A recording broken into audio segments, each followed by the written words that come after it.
देखिए, मुझे लग रहा है कि अब ऐसा विरोध करने वाले लोग काफ़ी फ्रस्ट्रेशन की तरफ जा रहे हैं, क्योंकि विरोध झूठ के आधार पर था और झूठ कभी भी लंबी टिकती नहीं है।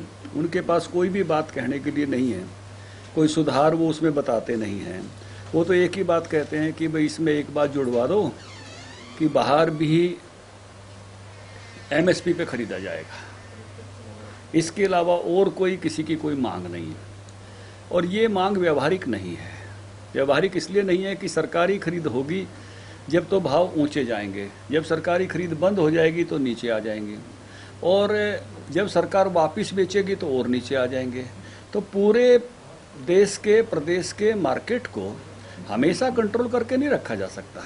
मार्केट में चीज़ें ऊपर भी जाएंगी और नीचे भी जाएंगी।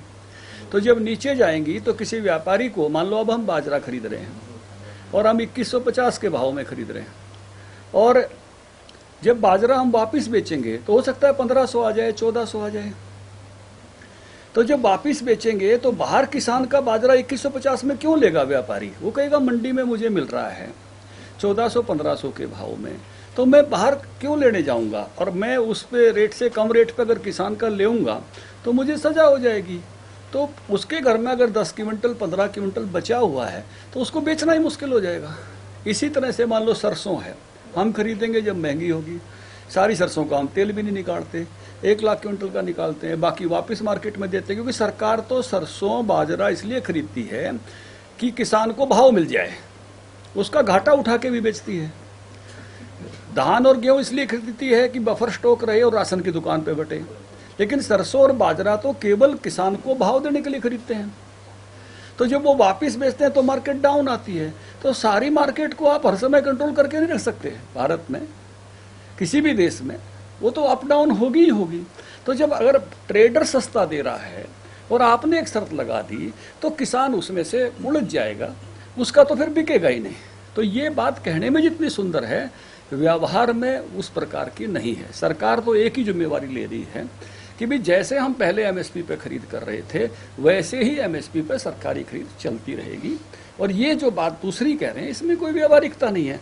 तो सने सने करके किसान भाइयों को ये बात समझ में आ गई है, और इस पर जो झूठ बोल रहे थे वो एक्सपोज होते जा रहे हैं। नहीं, बिल्कुल किसानों को बात ध्यान में आ रही है। लगातार मैं तो बात कर रहा हूँ, बाकी लोग भी बात कर रहे हैं, सब उनके बीच में जा रहे हैं, सांसद जा रहे हैं, विधायक जा रहे हैं, पार्टी के कार्यकर्ता जा रहे हैं, सारे किसान मोर्चा के जा रहे हैं, सब लोग जा रहे हैं, सबके ध्यान में आ रही है। बल्कि प्रगतिशील जो किसान है वो जगह जगह जाके इनके हक में कि भाई ये कानून हमारे फेवर में है, जगह जगह जाके अपनी बात कह रहे हैं, प्रेस कर रहे हैं, कार्यक्रम कर रहे हैं, संगोष्ठियां कर रहे हैं। क्योंकि डायरेक्ट मार्केटिंग उन्हीं के ज़्यादा फायदे की है जो एफपीओज वाले हैं और जो हमारे प्रगतिशील किसान हैं। बाकियों के लिए मंडी यूं ही चलती रहेगी, एमएसपी यूं ही रहेगा।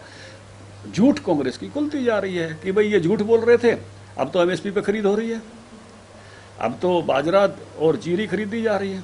32,000 करोड़ रुपया पंजाब में पिछली बार लगा था, सरकार केंद्र सरकार ही दे रही है। 12,500 करोड़ हमारे लगा था, केंद्र सरकार ही दे रही है। चाहे 13 लगे, चाहे 14 लगे, उत्थे जे 33 लगे, चाहे 34 लगे।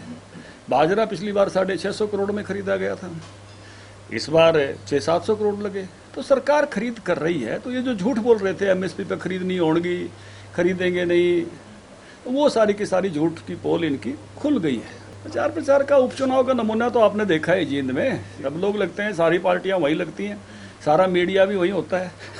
निश्चित रूप से वो एक अलग विषय है।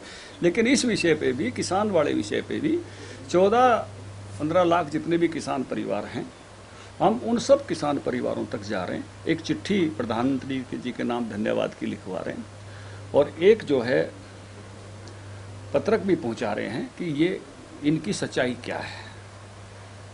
और हम एक संकल्प ही लेके चले हुए हैं कि भाई सच को झूठ से हारने नहीं देंगे, क्योंकि ये सारे के सारे कानून सच के पक्ष के हैं, ये किसान के हित के हैं। और जब मंडी भी यूं ही चलेगी, एमएसपी भी यूं ही रहेगा, बढ़ बढ़ के आएगा। ये जो कांग्रेस से हाइपोथेटिकल सिचुएशन उत्पन्न करके, एक काल्पनिक स्थिति उत्पन्न करके धारा 370 तोड़ दी तो देश टूट जाएगा, वो टूट गई, देश तो नहीं टूटा। 3 तलाक हट गए तो देश में बिखराव हो जाएगा, वो देश ऐसे ही है, कोई बिखराव नहीं हुआ। फिर ये कहने लगे कि जो है सीए ले आए तो पता नहीं क्या हो जाएगा। ये एक काल्पनिक स्थिति उत्पन्न करते हैं और उसका भय उत्पन्न करते हैं, उसकी भय की राजनीति करने की इनकी आदत हो गई है और लोग भी इस आदत को समझ गए हैं। भाई जो स्थिति आज है नहीं, हम कह रहे हैं बिक रहा है, बिकेगा, कह रहे हैं आगे नहीं बिकेगा। भाई राहुल तो अभी जवान है, बताओ, सुरजेवाला भी जवान है, दीपेंद्र भी जवान है, भगवान की कृपा रही तो 20 साल मैं भी काटूंगा, ना बिके तो हम अड़े हैं। यानी आज आप एक काल्पनिक सिचुएशन पैदा करके किसानों को भ्रमित कर रहे हो कि आगे नहीं होगा जी, आगे नहीं होगा, आगे उठे कुटते थे कहीं चले जाओगे क्या? अभी आपने जितनी बात मैंने समझाई आपको ध्यान में आई क्या? वो बात ठीक है आपकी, हाँ। किसान मांग कर रहा है कि एक लाइन नहीं, उस लाइन का परिणाम क्या? नहीं, आप उस लाइन का परिणाम जो मैंने बताया, अगर आपको नहीं ध्यान में आया तो मैं फिर से बताता हूँ। आपने ध्यान से सुना, फिर से सुन लीजिए। अभी बाजरा हम 2150 के भाव खरीद रहे हैं। बाजरा सरकार वापस बेचती है मार्केट में। जब सरकार अपना बाजरा वापस बेचेगी तो मार्केट नीचे आ जाएगी।